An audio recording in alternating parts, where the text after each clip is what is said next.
Queridos amigos, bienvenidos a La Insólita Experiencia. Gracias a todos por estar al otro lado de la pantalla, por acompañarnos en estas transmisiones y por compartir esta pasión que tenemos por lo desconocido. Además, sabéis que estamos en un nuevo periodo de La Insólita Experiencia, con la misma esencia, pero con nuevos contenidos para seguir alimentando esa pasión, como digo, que tenemos por estas fronteras del conocimiento actual. Y precisamente para eso, para hablarnos de qué hay al otro lado, si existe el más allá, qué visión han tenido nuestros antepasados de este tema, que es lo único seguro que tenemos en la vida, que todos vamos a trascender, a irnos al otro lado, hemos invitado a una escritora e investigadora española que ha investigado bastante sobre este tema. De hecho, ha publicado un libro titulado El Gran Libro de la Muerte, que es una maravilla, con la editorial Almuzara. Y para hablar de ello, repito, está con nosotros en esta ocasión. Bienvenida a La Insólita Experiencia, Begoña, ¿cómo estás? Pues muchas gracias por invitarme a vuestro programa y para mí es un placer conversar con todos vosotros para hablar de estos temas que nos apasionan tanto, que tienen tanto misterio, que tienen tanto por desarrollar. Y bueno, yo encantadísima de saludar a todos vuestros oyentes. Para mí es un placer enorme. El placer y el honor es nuestro, Begoña. Para las personas que nos estén viendo y que no te conozcan, bueno, pues decirles que eres Begoña Beneito, que eres investigadora, escritora y que además eres una apasionada también de estos temas. Llevas mucho tiempo presentando un programa de radio llamado El Mundo de las 13 Lunas en Radio Alcoy de Cadena Ser en España, y también colaboras en muchos medios de comunicación, como por ejemplo la revista Entre Letras o también la revista digital Mandala Literaria. Cuéntanos, Begoña, ¿cómo fue que inició tu pasión por estos temas? Bueno, yo creo que desde siempre, desde muy pequeñita, me han apasionado estos temas, sobre todo cuando yendo con mis padres pude ver un avistamiento. Muy pequeñita, en la Sierra de Mariola, aquí en la Comunidad Valenciana.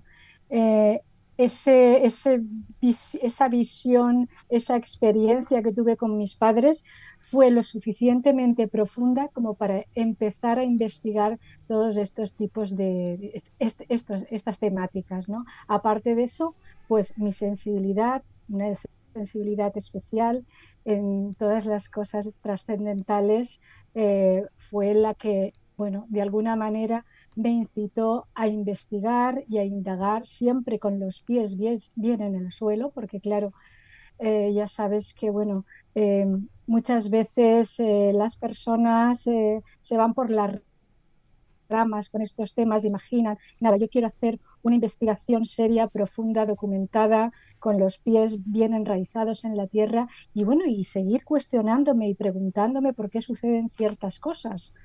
Entonces, de ahí partió pues mi motivación para investigar todos estos temas, que bueno, hay un abanico impresionante y bueno, y la vida me ha ido llevando una cosa tras otra y en la radio empezamos en una época muy difícil, en el 2006, en la que, bueno, pues había muchísima gente que le gustaban estos temas aquí en España, eh, muchísimas, ¿no? Pero bueno, casi nadie se atrevía a hablar claramente sobre estos temas, sobre todo aquí en la población de donde soy yo, que es en Alcoy, que es muy cerquita de Alicante, a unos 50 kilómetros. Pues sí, había mucho movimiento, pero nadie se atrevía a hablar claro.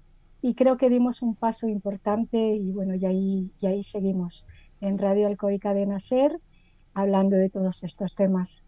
Pues qué maravilla, Begoña, qué bueno que haya mujeres cada vez más en estos temas y sobre todo, bueno, pues porque yo creo que tenemos quizá una sensibilidad especial para acercarnos a estas cuestiones. Y en todo esto has tenido a bien realizar una investigación sobre un tema que da miedo precisamente porque lo desconocemos, pero que a la vez es muy atrayente. Y estamos viendo en pantalla el título y la portada de tu libro, El Gran Libro de la Muerte. ¿Cómo surge esa idea de enfrentarte a un tema tan complicado, Begoña? Pues la verdad es que, ya digo, todo se ha sucedido por acontecimientos que me han pasado. Y uno de ellos, de los que, bueno, siempre me ha traído la idea de la, ¿no? Al mismo tiempo que la he tenido, pues me ha gustado investigar sobre ella. Pero sobre todo fue cuando un ser querido, muy próximo a mí, en sus momentos previos a la muerte, me dijo que venían a buscarlo, que venían a por él. Entonces, Wow. esto a mí me planteó la idea de que quién eran esas personas, porque él se quedaba fijo mirando hacia un punto de la habitación, se sonreía, a veces se le saltaba la lágrima y decía, es que están ahí, es que vienen a por mí. Claro, pues eso ya es un interrogante muy grande, ¿no? Porque ¿quiénes son esos que vienen a por ti? Si es que cuando se presenta alguien, eso te quiere decir ya de que hay algo más allá, hay vida después de la muerte, o es simplemente una alucinación por el efecto que dicen los científicos previos a la muerte, ¿no? Pues eso fue lo que a mí me motivó a investigar sobre este tema, sobre los acompañantes en el trance de la muerte y cuando fui investigando me di cuenta de que eran muchas las personas que decían esa misma frase, es que vienen a por mí, vienen a llevarme. Y claro, eso ya pues fue el punto de inicio para yo comenzar esta investigación. Pues lo que me dices me suena muy cercano también, Begoña, porque incluso tengo un caso en mi familia.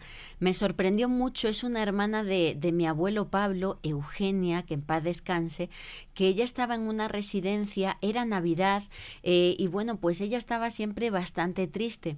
Y una prima mía fue esa Navidad, las horas previas a Nochebuena, a visitarla y la encontró extrañamente alegre. Y bueno, pues le dijo, Tita, ¿qué te pasa? ¿Por qué estás tan contenta? Ay, no te lo vas a creer, no te lo vas a creer. Ha venido tu tío y mi nieta a visitarme. Su nieta más querida que había fallecido en un accidente de tráfico muy jovencita y su esposo fallecido y aseguraba que habían venido a verla. Aquella Navidad, Begoña, ella bailó, tocó la pandereta, cosas que llevaba años sin hacer y a las pocas horas falleció y siempre hemos tenido la concepción en mi familia que su felicidad fue porque vinieron esos seres queridos a buscarla. Sí, sí, en efecto. Eh, Siempre, bueno, si no es una muerte súbita, que la muerte se va aconteciendo poco a poco, pues siempre suelen decir o se suelen presentar este tipo de entidades que muchas veces pues son familiares ya, que ya han fallecido, otras veces se presentan como entidades o seres de luz que vienen a calmar, a acompañar, a suavizar ese proceso de la muerte y siempre hay una leve mejoría justo antes de esa muerte, ¿no? Quizá porque esas entidades, esos llamados psicopompos, vienen, pues eso, a calmar, a que ese trance sea mucho más llevadero. E incluso Lourdes, fíjate, eh, hay personas sensibles, sensitivas, que incluso han llegado a poder eh, vislumbrar que el ambiente en la habitación donde está el moribundo cambia, sienten una olor distinta, que eso se llama clariscencia o osmogénesis, sienten bueno, que hay un halo que cambia por completo ese momento, haciéndose mágico, haciéndose especial, incluso pueden ver luces. Te estoy hablando de los acompañantes, ¿eh? Alucinante. Sí, pueden ver luces, sombras brillantes y que eso les produce calma y paz interior. O sea que de O sea alguna que manera, sí, Begoña, en tu investigación has encontrado que los llamados psicopompos son unas entidades que nos ayudan en la muerte, que sería una transición. por supuesto, sí, sí, sí. Existen esta serie, bueno, está recogida desde el principio de los tiempos, esta serie de entidades que se presentan justo en el momento previo antes de la muerte y que no solamente acompañan al moribundo hacia el más allá, sino que también tienen el cometido, que eso poca gente lo sabe, de traer las almas que van a nacer hasta aquí. O sea, Wow. son los guías, los acompañantes de nuestra alma, tanto a la hora de venir como a la hora de partir.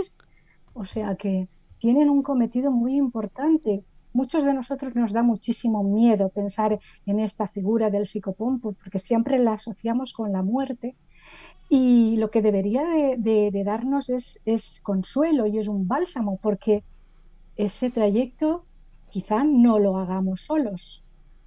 Entonces es una manera de calmarnos ante la temida muerte. Y en este caso, para las personas, Begoña, que nunca han escuchado ese término, ¿cómo podemos definir a los psicopompos, a esas entidades que en algunas culturas serían los ángeles de la muerte? ¿Qué son los psicopompos? Pues eso, pues son unas entidades que, bueno, la palabra psicopompo viene del griego, que es psico significa alma y pompo acompañante. Por lo tanto, es una entidad que viene a acompañarnos en ese trance de la muerte. Em, la han recogido todas las culturas, desde la más antigua, como Egipto, hasta nuestros días. Hasta por el catolicismo está recogida con diferentes versiones, que si quieres después hablamos de ello, ¿no? Pero bueno, pues es eso, son unas entidades que no están en nuestro plano de conciencia, están en otro plano de realidad, que en esos momentos sensibles aparecen para eso, para guiar, acompañar al moribundo al más allá. Y ese más allá siempre nos ha preocupado desde la más remota antigüedad, y en tu libro has podido repasar, Begoña, la concepción que tenían del más allá en distintas culturas antiguas. Por ejemplo, en la antigua Grecia lo interpretaban como cruzar a la otra orilla de un río. Háblanos de esa opinión, de esas enseñanzas que los sabios griegos tenían sobre este tema, Begoña. Sí, mira, como, bueno, no sé si os ha llegado, es esta la portada. Sí, la voy ¿Veis? a Aquí poner otra tenemos, vez. sí, aquí tenemos a Caronte, que si, bueno, nos vamos al si pensamos en un psicopompo, pues la primera imagen que nos viene a nosotros es la imagen de Caronte, el barquero del Hades. En la antigua Grecia, bueno, esto es un mito, pero este, este, este personaje, Caronte, era hijo de la noche, de Erebo y de Nix, las sombras. Y era el perfecto guardián que acompañaba a las almas de los moribundos hacia el otro lado. Tenía que atravesar la laguna Estigia. Previo pago, tenía que cumplir un ritual, previo pago de un óvulo que se tenía que poner al difunto, bien en los ojos o en la boca, para que fuera pasado y fuera llevado al mundo del Hades. Eh, por ejemplo, los griegos, si nos vamos a Platón o Sócrates, para ellos la muerte era la liberación del alma, porque en sí el alma en esos momentos volvía a su lugar de procedencia, llevándose con él pues todos los aprendizajes que había adquirido en la vida. Por lo tanto, era una liberación, porque el cuerpo lo consideraban como una cárcel para el alma. Básicamente la idea fundamental de los antiguos griegos era esa, ¿no? De que la muerte era la liberación, y cualquier persona que le temía a la muerte era porque había prestado más su tiempo a los placeres materiales que a estudiar la naturaleza de la espiritualidad o el alma. Y ellos tenían ese concepto. Es muy interesante, igual, Begoña, que la concepción que tenían los antiguos egipcios. Como bien muestras en tu libro, ellos tenían muy presente la muerte en su día a día y creían que era el despertar a una nueva vida. Incluso, bueno, pues en las tumbas egipcias hemos podido ver la disposición de objetos, cómo están, digamos, allí reflejados para que puedan ser utilizados en el más allá. Nos has enviado la imagen de un papiro para compartir con todas las personas que nos están viendo. La tenemos en pantalla. Explícanos un poco de esa concepción de la muerte en el antiguo Egipto, Begoña. Sí, mira, ese papiro es el primer concepto del peso del alma o de ese juicio, porque nosotros tenemos la concepción de que tras la muerte hay un juicio final. Pues esto se registra en los textos de las pirámides. Estos textos se pueden encontrar en la pirámide del faraón Unas, que está en Saqqara. Y más adelante, pues estos textos se convirtieron en el libro egipcio de los muertos. El libro también se denomina el libro de la salida a la luz del día.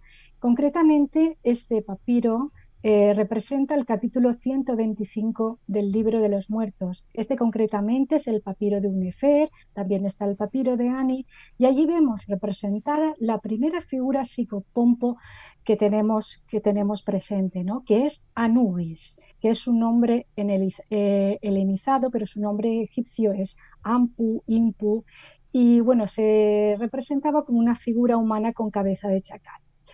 Pues este personaje, Anubis, es el primer psicopompo. Se le denominaba como señor de las vendas, de la momia, y es uno de los dioses más antiguos del panteón egipcio y se le concedió un importante papel en el mundo inferior. Es el señor de la necrópolis, la ciudad de los muertos, y es el responsable de hacerse cargo de las personas que morían. En este papiro concretamente podemos ver a este dios Anubis que lleva de la mano al faraón y lo lleva a la sala de las dos verdades, en la que hay presidiendo 42 jueces. En este juicio lo que tenía que decir el difunto es hacer un juicio negativo, decir, no he robado, no he cometido actos impuros, no he engañado a nadie. Esa era lo que tenía que argumentar, ¿no? para ese juicio. Después, mágicamente, el dios Anubis le extraía el corazón y el corazón constaba de dos partes, el Ib y el Hati. El Ib era pues el corazón bueno, que contenía los sentimientos, las emociones, todo lo que él había sentido a lo largo de su vida.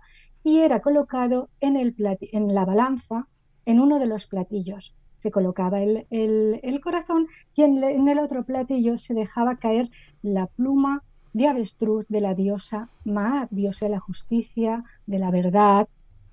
Y bueno, y es lo único que se le pedía al difunto era que estuviera en equilibrio el corazón con la pluma de Maat. Si no era así, era devorado por un monstruo que está a los pies de esa balanza, que es el monstruo Amit, y le era concedida la segunda muerte. Aquí ya no tenía posibilidad de salir de ir hacia el paraíso.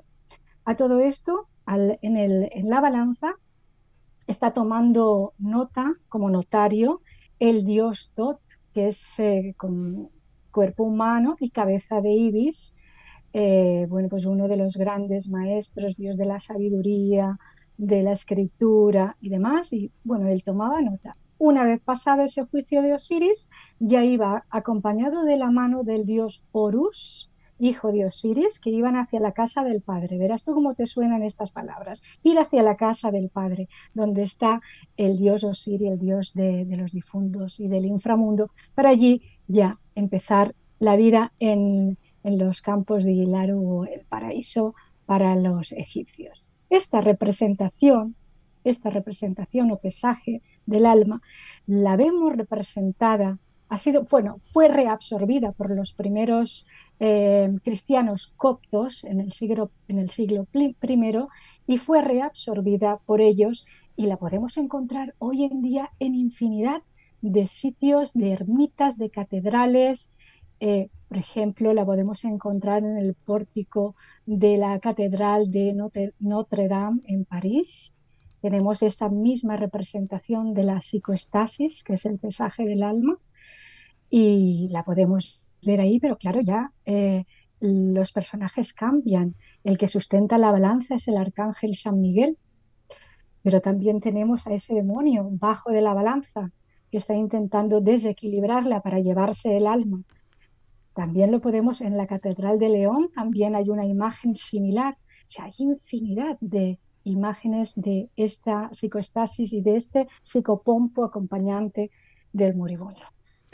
Gracias, Begoña. De hecho, estamos viendo Eso en muy pantalla, resumido, ¿eh? súper resumido, que si queréis, desde luego, profundizar en este tema, repito, El gran libro de la muerte de Begoña Beneito en la editorial Almuzara, poniendo el libro y el nombre de la editorial en internet, lo podéis encontrar, bueno, pues tanto en papel como ebook, toda la referencia en la web de la editorial Almuzara y en las principales librerías, ¿vale? Y bueno, pues como te decía Begoña, hemos visto también aquí en pantalla ese tímpano de Notre Dame que nos has compartido, y como bien decías, quizá nuestra concepción de la muerte está muy ligada a lo egipcio porque la tradición judeocristiana bebe de esas fuentes egipcias.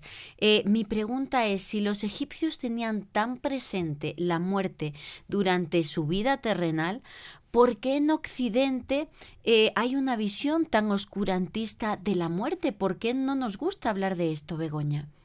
No nos gusta para nada, no nos han educado en esa cultura de la muerte. Tenemos mucho miedo y mucho tabú sobre la muerte.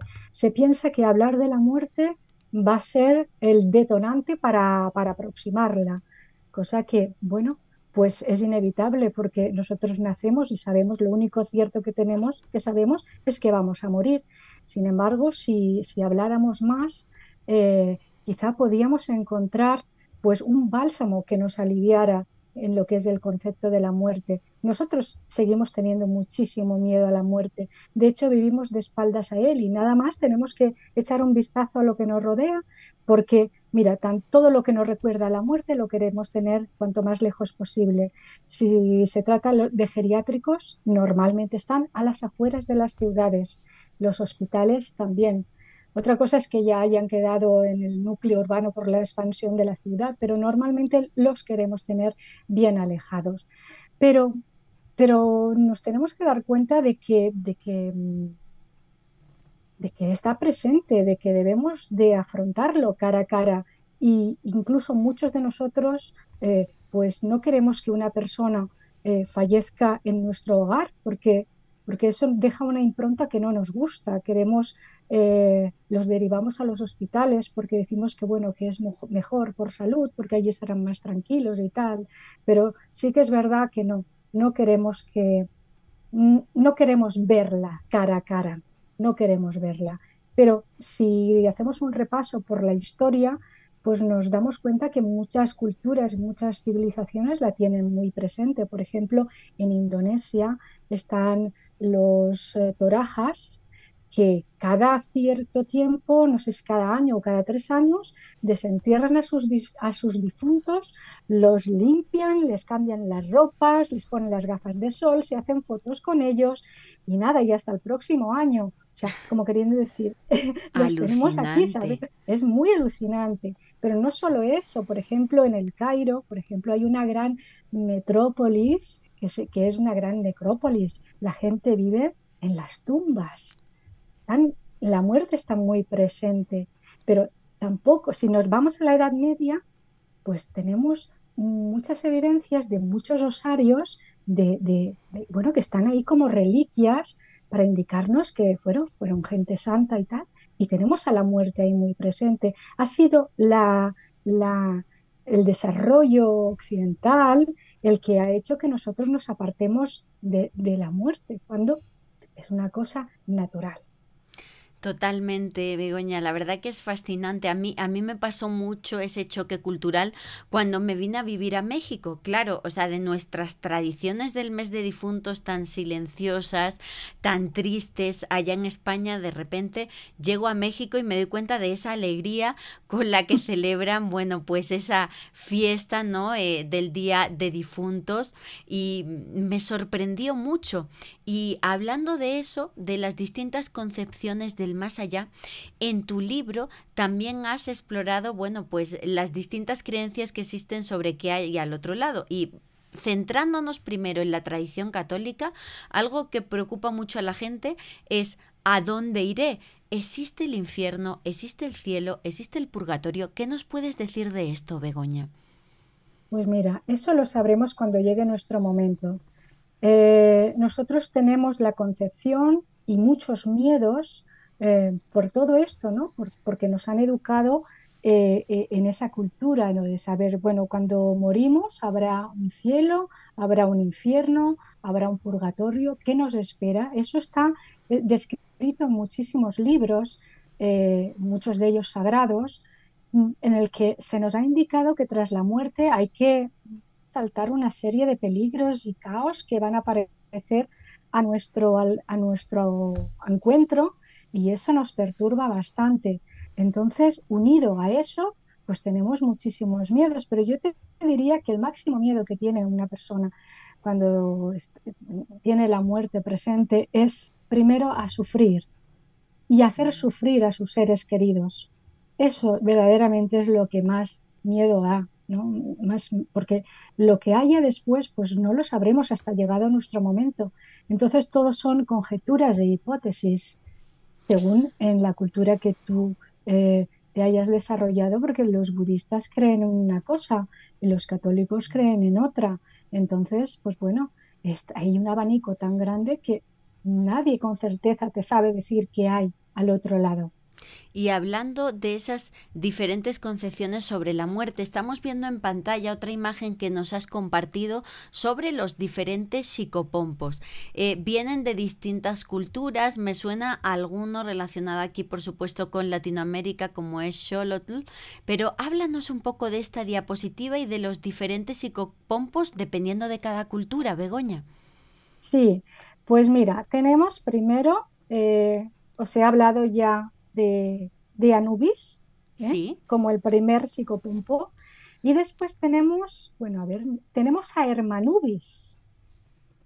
A ver, sí, sí. espera un momentito, Sí, por no te favor, sí. preocupes. Mientras tanto, amigos, os recuerdo que estamos hablando con Begoña Beneito, autora de El gran libro de la muerte de la editorial Almuzar. Es un repaso por el más allá, por qué experiencias hay de personas, bueno, pues que hayan contado que hay al otro lado y también por la concepción del más allá en diferentes culturas. Y estamos viendo en pantalla los diferentes psicopompos que, como Begoña nos ha explicado, son entidades, ángeles, por así decirlo, de la muerte que acompañan a la persona que va a trascender para ayudarles en este tránsito. Cuéntanos, Begoña, de estas entidades.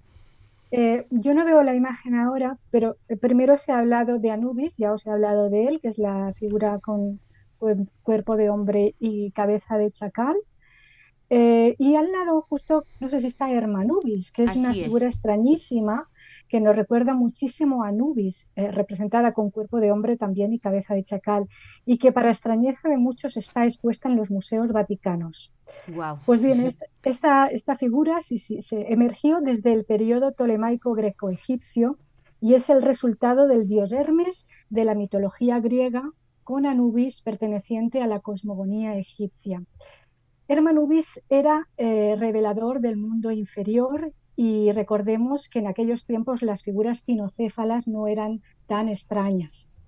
Eh, Hermes, por ejemplo, bueno, hablando porque es la composición de Hermes y Anubis, se la representa con la típica vara o báculo alado de olivo, con dos serpientes que se entrecruzan y que le confirió el dios Apolo como símbolo del eterno movimiento, de la prudencia, de la vida y de la salud. Ahora bien, Hermes debe sus fuentes del antiguo dios egipcio Tot, que antes os he hablado de él, que era el que estaba tomando nota en el juicio. De él se dice que parte la síntesis de la filosofía esotérica greco-egipcia y los libros herméticos. Bueno, pues eh, tenía la misión de traspasar a los difuntos, de defenderles de los peligros y a su vez también se le asignó la labor de ser notario, de anotar el veredicto del juicio, estando junto a los platillos de la balanza. Pues bien, los griegos adoptaron como Hermes Tot, más adelante Hermes Trimegisto, el tres veces grande, y ahora podemos comprender mejor la conjunción de Hermanubis, que es una representación en forma de hibridación. Entonces es como si dijéramos la transformación del dios Anubis en Hermanubis. En la cultura Es- más bien grecolatina. eso es, sí. Así es, y posteriormente, bueno, pues nos reflejas aquí también otros psicopompos, es decir, otros ángeles de la muerte, pero ya en la concepción cristiana, como por ejemplo San Cristóbal de Licia. Háblanos de este personaje, por favor. Sí, pues bueno, San Cristóbal de Licia no es un personaje que, que verdaderamente fue, bueno, pues muy real, ¿no? Yo recuerdo, fíjate, esto es muy curioso, que en el SEAT 600 de mi padre había una especie de placa alargada sujetada a un imán en el salpicadero que decía, no corras, papá. Bueno, San Cristóbal se le conoce como el patrón de los conductores de almas también, ¿no? Si abrimos bien los ojos, pues no está muy lejos de nuestra creencia religiosa. En realidad es una cristianización del dios egipcio Anubis.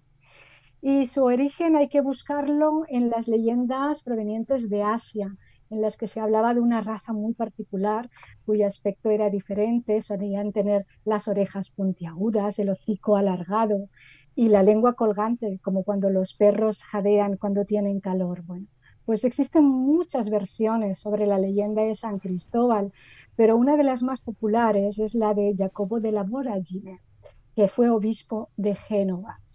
Bueno, pues esta historia, ¿os cuento la historia? Claro que ¿Te sí. cuento la historia? Bueno, pues esta historia dice que era el primogénito de un rey cananeo, Can, de perro. ¿Eh? Era un regio soldado, altísimo, robusto, era un gigante. No sé si el gigante en las tierras de Canaán era San Cristóbal.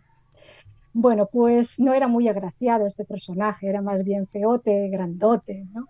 Y él siempre pensó que tenía que servir a los mandatarios más importantes de aquel momento. Y bueno, y lo hizo, sirvió a uno de los monarcas de aquel entonces y se dio cuenta que le temía al diablo, por lo que pensó, bueno, pues si le teme al diablo, voy a buscarlo y a servirle a él. Pero cuando fue en su búsqueda, pronto se dio cuenta de que el diablo le temía a la cruz. Entonces fue cuando dijo, pues nada, pues dejo de servir al diablo. En ese trayecto él encontró a un ermitaño que le hizo conocedor de la fe. Eh, Él tiene diferentes nombres, Reprobus, ahora no me acuerdo del otro, sí, Relicto y Ofero, pero bueno, se le conoce más por Reprobus. Entonces le preguntó a este ermitaño cómo servirle y el ermitaño le propuso que con la oración y la fustigación, pero él no aceptó su propuesta. Sin embargo, sí que aceptó la sugerencia de que siendo tan fuerte él podía ayudar a cruzar a los viajeros a un río que había cercano. Y así lo hizo, hasta que cierto día un niño pequeño le pidió cruzar el río. Durante la travesía, el río comenzó a crecer y a volverse muy bravo. El niño comenzó a pesarle horrores y tanto que no podía con él. Cuando por fin cruzó, llegando a salvo a la otra orilla, pues Reprobus le dijo que le había puesto en peligro y que le había pesado mucho, a lo que el joven le respondió lo siguiente, tú no solo has tenido en tus hombros el peso del mundo, sino al hombre que lo creó. El chico le Wow. demostró que con sus palabras, bueno, le hizo clavar en la tierra un callado que llevaba y de este callado pues surgió una palmera datilera. Desde ese entonces, Réprobus se convirtió en Cristóforos, el portador de Cristo, y señalado como psicopompo, ya que porta hasta la otra orilla del río de la vida. A grandes rasgos, esta es la historia.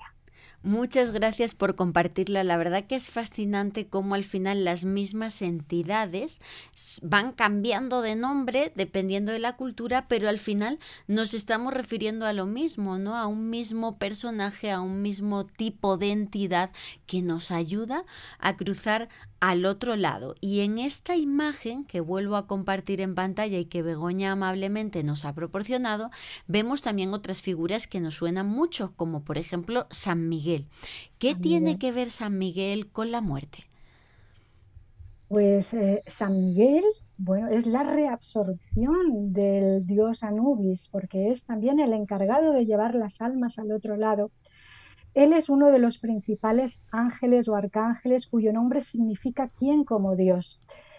Eh, y se le confieren cuatro oficios: pelear contra Satanás, pelear contra el mal, rescatar a las almas de los fieles, fue también el patrón, se le considera el patrón de la iglesia, y llama a la tierra, llama desde la tierra a las almas para entrar en el juicio.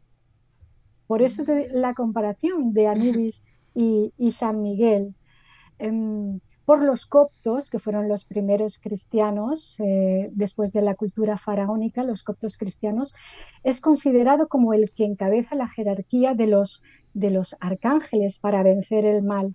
Y bueno, hay una oración expresamente dirigida por el Papa León XIII, que dictaminó que se recitara después de cada misa con objeto de que quedara protegido el seno de la Iglesia. Y además fue considerada como un poderoso exorcismo.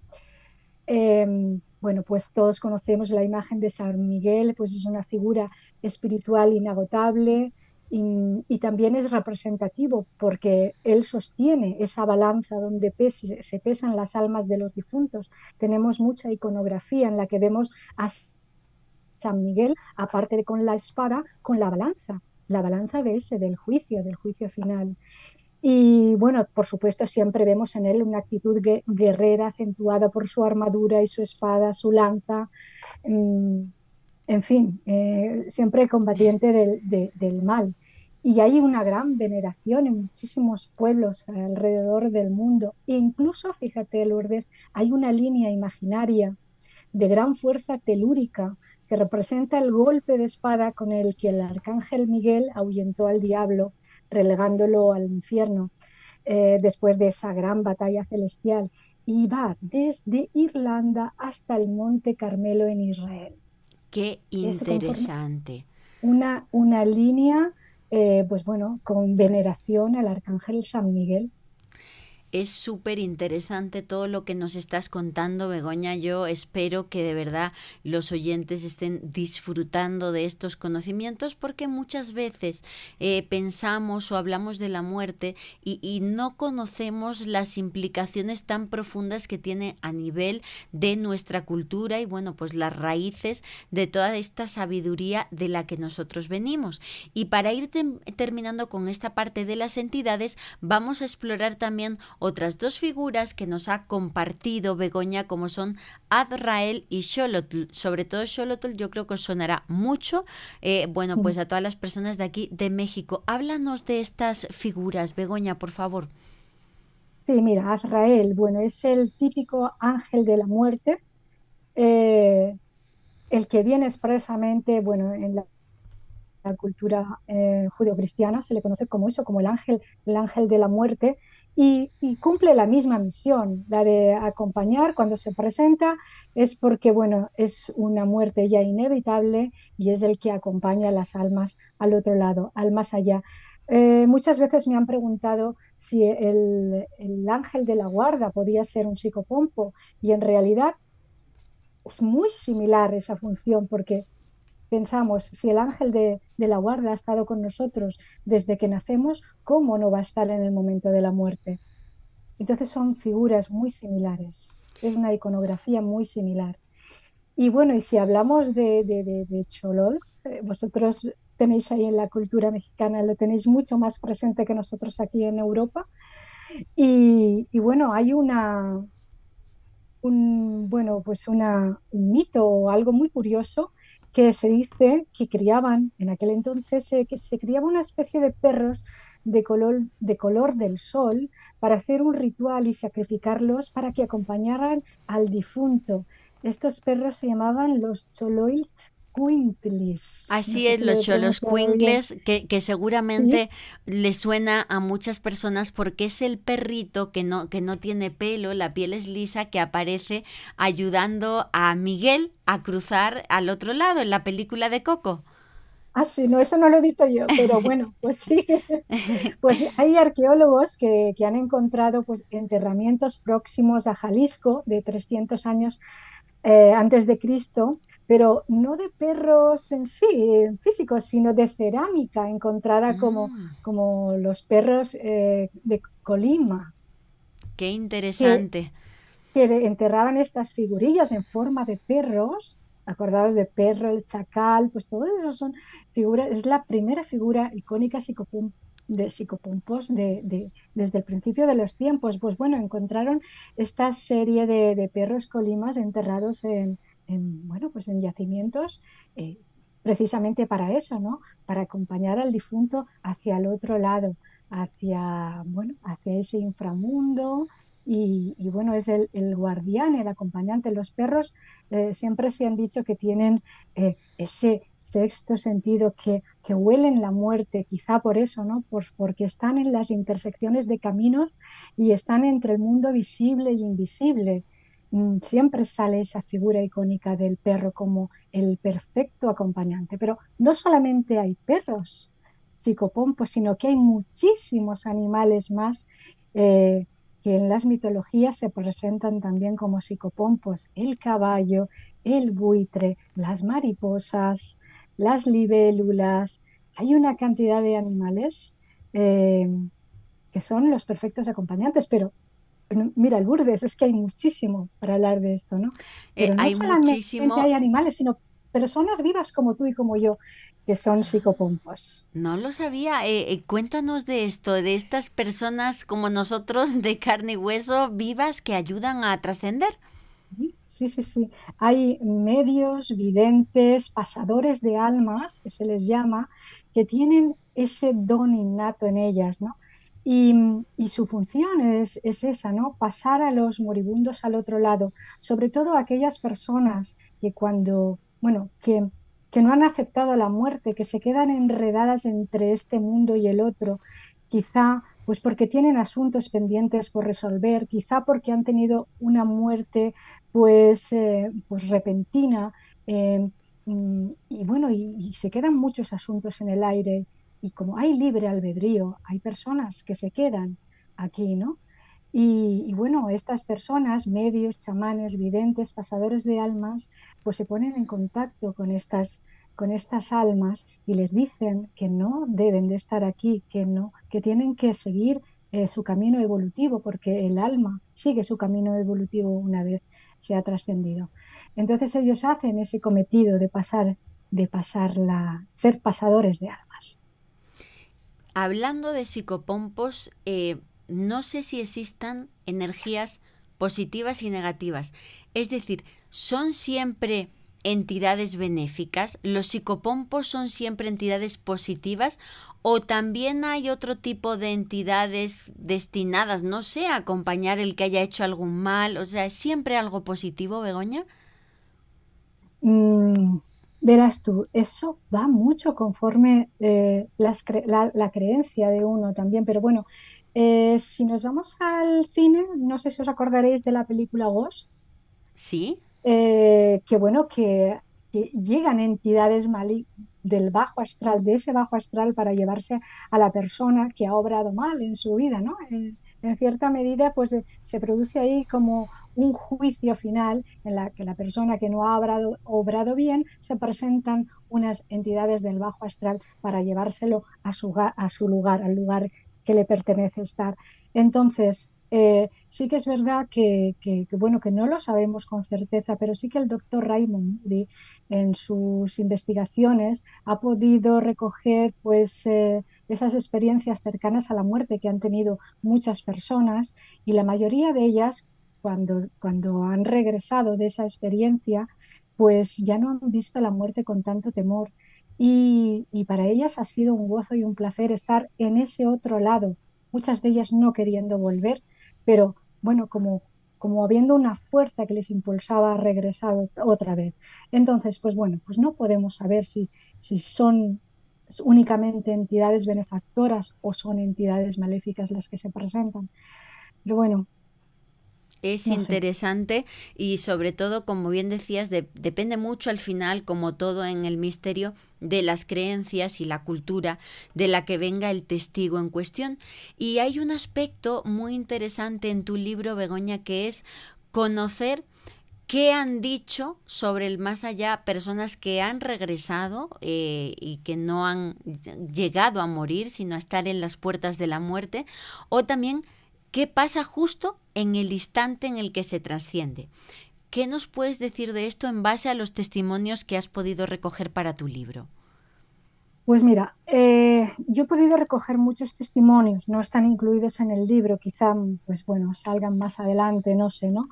Pero nadie sabe con certeza lo que sucede tras la muerte. Todos son hipótesis y teorías.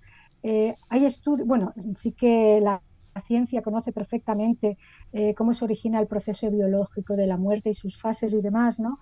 Escritos, por ejemplo, de Paramahansa Yogananda, te lo explica a la perfección, qué es lo que le sucede al moribundo en su muerte, ¿no? Y incluso el Bardo Toll te lo explica muy bien. Pero bueno, si vamos a lo que nos dice la ciencia, dice que hay estudios que revelan que 30 segundos y después de la muerte hay ondas cerebrales que el hombre registra y que registran los mismos movimientos que cuando soñamos o recordamos memorias. Hay diversas teorías basadas sobre todo en la física cuántica de qué es lo que ocurre tras la muerte. Hay una teoría eh, que, que se llama la teoría de la reducción objetiva, elaborada por Penrose y Hameroff, que también basadas en la física cuántica, en la que se postula que la conciencia no es más que información cuántica, eh, que está dentro de las neuronas y que tras el fallecimiento dicha información vuelve al universo. Esta conjetura ha servido a la ciencia para dar explicación a las visiones tan similares que tienen algunas personas en sus experiencias cercanas a la muerte. Todo esto son hipótesis y conjeturas. Yo creo que hasta que no nos llegue nuestro momento no lo vamos a saber. Así es, Begoña, y bueno, pues continuando por este viaje que estamos haciendo en torno al mundo de la muerte, hay otros personajes, además de los psicopompos, de los que Begoña habla en su libro, las llamadas moiras, unos personajes que estarían marcando el destino de cada ser humano desde el nacimiento hasta la muerte. ¿Nos puedes hablar de las moiras, Begoña? Sí, bueno, las moiras son personajes mitológicos que eran tres hermanas, eran las llamadas las repartidoras, eh, y eran bueno, tenían en sus manos el destino del hombre. Eran hijas de Zeus y de Temis, tres mujeres, tres hermanas hilanderas, y como he dicho, el destino estaba puesto en sus manos desde el momento del nacimiento e incluso hasta antes, ¿no? Tres hermanas. La primera era Cloto, que era la hilandera, y bueno, era la que daba inicio, la que comenzaba a hilar en la rueca del destino y la que presidía los nacimientos. Después estaba la otra hermana, Láquesis, que significa la que echa suertes, y bueno, ella ofrecía lo que era la duración de la vida. Era una matrona desenvolviendo una tira de papel en la que estaba escrito el destino de los humanos. Y ella se encargaba de hilar en la rueca del destino ese filo hino, ese filo hilo de la que pendía la vida. Utilizaba tres colores. Una era la lana blanca, que correspondía al devenir del ser humano. La otra era de color dorado, que como podemos imaginar, bueno, representaba los momentos más brillantes y más felices. Y la otra era de color negro, que indudablemente pues, figuraban los periodos de tristeza del hombre. Y después aparecía la tercera hermana, que era la más temida, era Atropos, que significa la que no se echa atrás y cuyo nombre significa la inevitable. Pues bueno, en la cultura, en la mitología romana era conocida como Morta, muerte. Pues Atropos, vestida de negro, cubriendo su cabeza con una capucha, bueno, tenía el poder de registrar en su libro el destino de los mortales, y era la encargada también de sacar esas temibles tijeras de oro para dar por finalizada la vida. Y la daba por finalizada en el momento pues, más inesperado, sin importarle la edad, las riquezas, el poder, lo que tuviera delante. Así que la muerte, como veis, nunca es objetiva. No se le puede pedir comportamientos éticos o de moral, porque la muerte acontece en cualquier momento.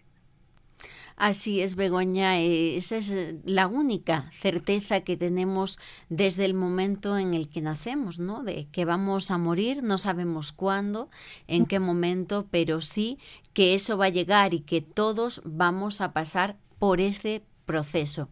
Un proceso que muchos han tratado de evitar buscando fuentes de la eterna juventud o objetos como la piedra filosofal con el fin, bueno, pues de ganarle la partida a la muerte. Y hablando de personas, que es algo que hemos tocado a lo largo de la entrevista, personas que tienen la capacidad de conectar con otras dimensiones, con otros mundos y de ayudar en estos trances espirituales pues al resto de mortales, también está la figura de los chamanes. Es una figura importante, sobre todo aquí en Latinoamérica, en otras regiones también del norte de Europa, y es una figura que también está relacionada, bueno, pues con la muerte. ¿Cuál es la concepción chamánica de la muerte, Begoña? Bueno, sabemos que el chamán, bueno, pues, a ver, Que ¿cómo por te lo cierto digo? el Bueno, chamán también lo hay en España. Yo he investigado mucho la figura de los chamanes en Extremadura, que son los llamados tajoriles, que venían con una marca en la lengua desde el momento del nacimiento, una cruz azul en el paladar o en la lengua, y también se contaba que tenían que llorar o hablar en el vientre materno, y eran considerados en esta zona de mi tierra, las Urdes, como los sabios, las personas que podían conectarse con el otro lado. Por ejemplo, los últimos chamanes que hubo en Extremadura que vivían pues en la época de la guerra civil, le daban la información conectándose con hierbas que había allí en las Urdes a la gente de si había sobrevivido o no su familiar en el frente antes de que lo supieran. Y también, por ejemplo, lidiaban en pleitos que tenían entre vecinos, bueno, pues para hacer un poco de la figura del sabio de la comunidad. Es decir, que en España también tenemos a los chamanes, y entiendo que como figura espiritual pues también han ayudado pues en este proceso de vital de la muerte. una tierra mágica y especial la tuya, ¿eh? Extremadura. Bueno, por Dios. Así es, ahí la verdad que tenemos mucho misterio, que somos una comunidad, bueno, pues eminentemente agrícola, muy vinculada a la naturaleza, y precisamente pues por eso sobreviven tantos mitos allí. Pues bueno, el chamán se puede traducir como el que sabe, ¿no? El chamán proviene del sánscrito y equivaldría a decir el que ve en la oscuridad las realidades ocultas. Los chamanes proceden, como sabes, de culturas animistas, que es la creencia que todo está dotado de un alma y de una conciencia propia.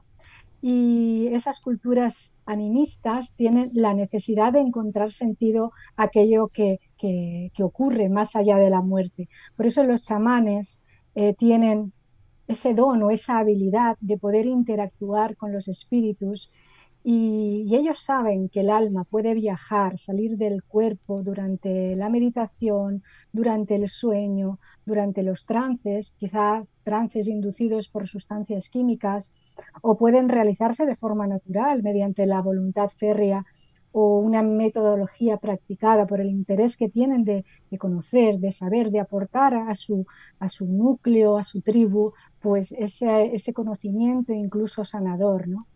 En su faceta como psicopompo, pues eso mismo, no se desvincula de esa cualidad de ser sanador y alivia a los muertos, puesto que les ayuda también a pasar ese umbral, conduciéndolos hasta esa realidad espiritual y diciéndoles que su alma, el alma, tiene que seguir su camino.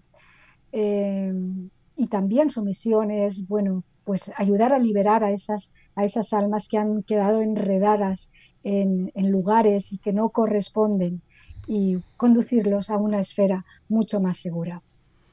Pues gracias por esa información, Begoña, y para ir concluyendo esta entrevista, también me parece interesante que hablemos de las fiestas o celebraciones que hay en torno a la muerte.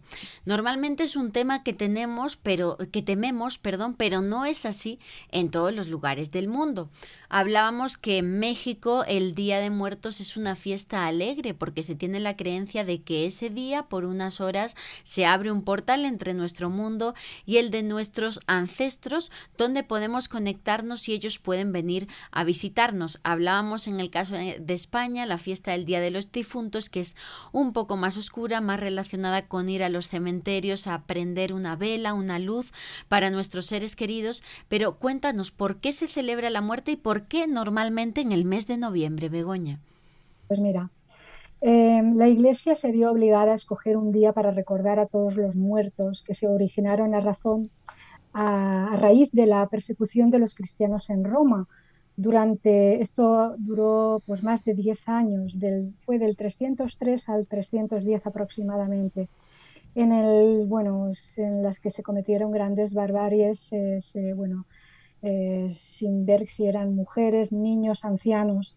Entonces fue el Papa Gregorio III quien fijó el aniversario para el 1 de noviembre, en respuesta a la celebración pagana de Samaín, que es el Año Nuevo Celta, que se festejaba la noche del 31 de octubre y los días previos.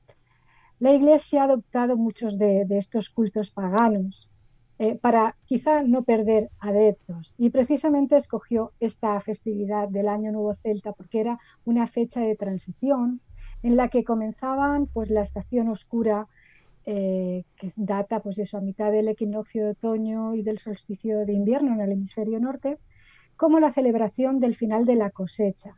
Una festividad en la que se llevaban a cabo pues banquetes con abundante comida, en la que se tenían muy presente a los difuntos. En Samaín, la festividad terminaba con un aspecto muy enigmático, con la nombrada celebración de los espíritus, en la que sacerdotes y druidas pues, se vestían con pieles de animales, se pintaban el rostro para hacer de intermediarios entre hombres y espíritus, y así recibir pues, esas directrices del más allá, ¿no? Quizá directrices para entender un poco mejor la vida. Por eso el Papa Gregorio III optó por esta fecha y no por otra, ya que se consideraba pues, un punto de comunicación con los muertos y que existía esa creencia de que los espíritus fallecidos llegaban en esas fechas a visitar a sus familiares en sus hogares. La víspera de Todos los Santos, que fue llamada Halloween,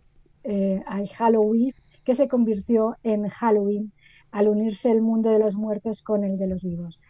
Y prácticamente viene de ahí, de esa tradición del Año Nuevo Celta, Es muy por la que se interesante, escogió ese día, el claro, día lo 1 de noviembre. escogieron como pues para un poco asimilar, ¿no?, todo ese conocimiento pagano a la religión católica, y fíjate que son fiestas que se han extendido a nivel mundial y que celebra, yo creo que prácticamente con la globalización, todo el mundo, ¿no? Y bueno, pues la última pregunta de la entrevista sería tu concepción personal sobre la muerte. Después de investigar todo esto, Begoña, ¿temes a la muerte? ¿Qué piensas que te vas a encontrar al otro lado? Cuéntanos. Pues mira, no lo sé. No sé si llegado el momento voy a tener miedo o no, no lo sé. Lo que sí que tengo es esa esperanza de que con la muerte no se acaba todo. Tiene que haber algo más. Eh, Eso espero, eso deseo, ¿no?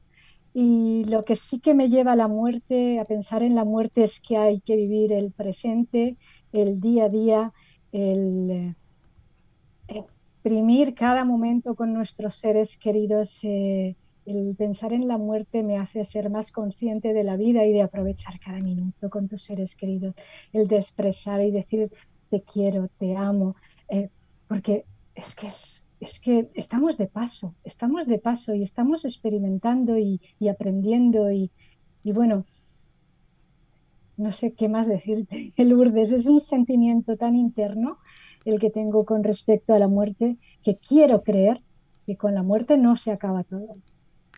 Pues me parece, la verdad, una maravilla que nos dejes por último esta enseñanza, porque creo que es lo más importante, ¿no? Tener en cuenta que al final es un proceso vital que todos vamos a pasar, como bien decías, y que tenemos que entender que lo único que tenemos claro desde el momento en que llegamos aquí es que nos vamos a ir. Y yo creo que libros como el tuyo ayudan a que ese tránsito no sea visto, bueno, pues como algo tan negativo. Y por último, Begoña, si nos puedes ayudar a que la gente pueda localizarte en tus redes sociales, para aquellos que te quieran escribir, tus vías de contacto, cuéntanos dónde pueden encontrarte las personas que quieran localizarte.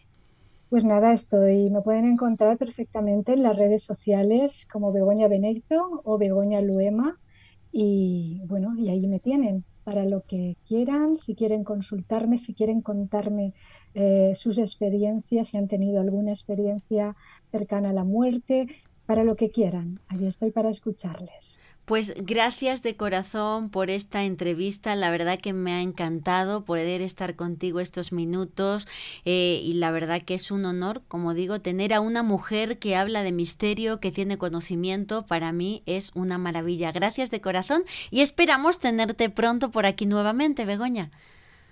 Encantada de estar con vosotros y ya digo, qué bien que empezamos a ser más mujeres en un mundo en el que la mayoría son hombres que hablan de estos temas, pero no, pero ahí estamos.